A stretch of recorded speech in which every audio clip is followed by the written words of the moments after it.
Meanwhile, just an update. The last Wednesday, we had Marin Rappaport on, who is a writer in both in 972 Mag, also the editor of Local Call, and spoke to us from Tel Aviv and explained to us the context of the massive protests that we're seeing. You have to understand, like, when 200,000 people come out to protest in Israel, it would be the equivalent of about 6 million in this country. Wow. We have never seen 6 million people protest in a specific city in this country. So I don't even know if we've had 6 million people protesting simultaneously. I think during the Iraq War, it was like 3 million. I mean, the Women's March, what was it, up to like 5-ish or something like that? I guess that's possible. But throughout the whole country. And we should say, this is happening on a weekly basis. Every weekend now, it's happening. And the real question that, well, here's some footage of this.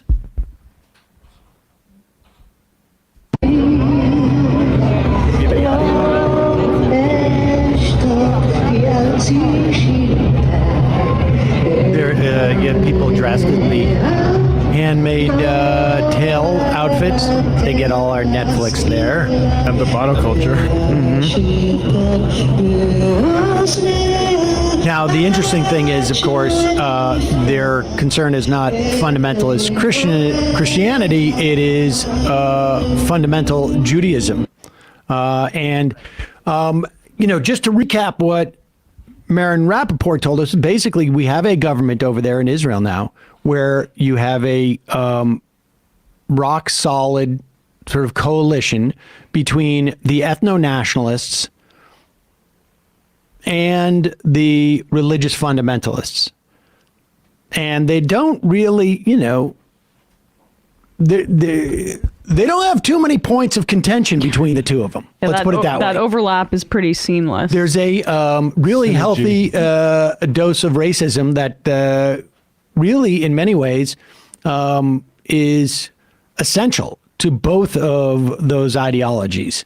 And the real question for someone like, and we should say, this is for allowing the Knesset, which has 120 members, a vote of 61 would overturn any ruling by the Supreme Court and presumably any other lower court, effectively saying that the court is really there only for administrative purposes, that any major questions that are meaningful in any way, the Knesset can overrule them. It's essentially their system of judicial review, right? For that kind of legislation. No. There is no judicial review of this of legislation. There is no constitution in Israel. It would basically be the Supreme Court had a certain primacy in certain areas in which it would rule. That is gone under their proposed changes.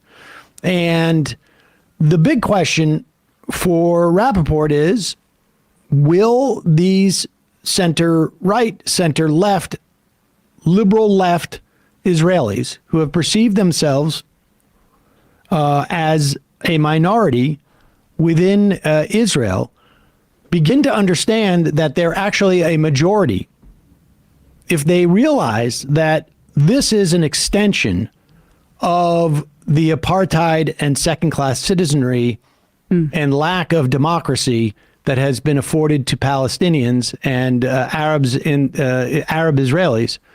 And if they can find common cause and create a popular front, they will be the majority. He, I think, says that is a very optimistic view, but it is, in many respects, sort of the last gasp of hopes for Israel to maintain a democracy and to really develop one, in the sense that, very hard to argue that it's really a democracy when a significant portion of your population has no right to vote.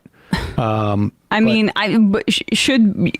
was your guess, I wasn't there on Wednesday, was he hopeful that this would lead to larger understanding about how fascism for thee, but not for me, is not going to be sustainable in the Israeli political system? He said he wanted to be optimistic, but he didn't have, I would say, high hopes. Okay. But that is... Never say never. But that is, like, to the extent that there's a path, it may be one that is rather difficult to find and execute. But to the extent that there is a path, that's the path. It'd be interesting to know what voices emerge from a moment like this.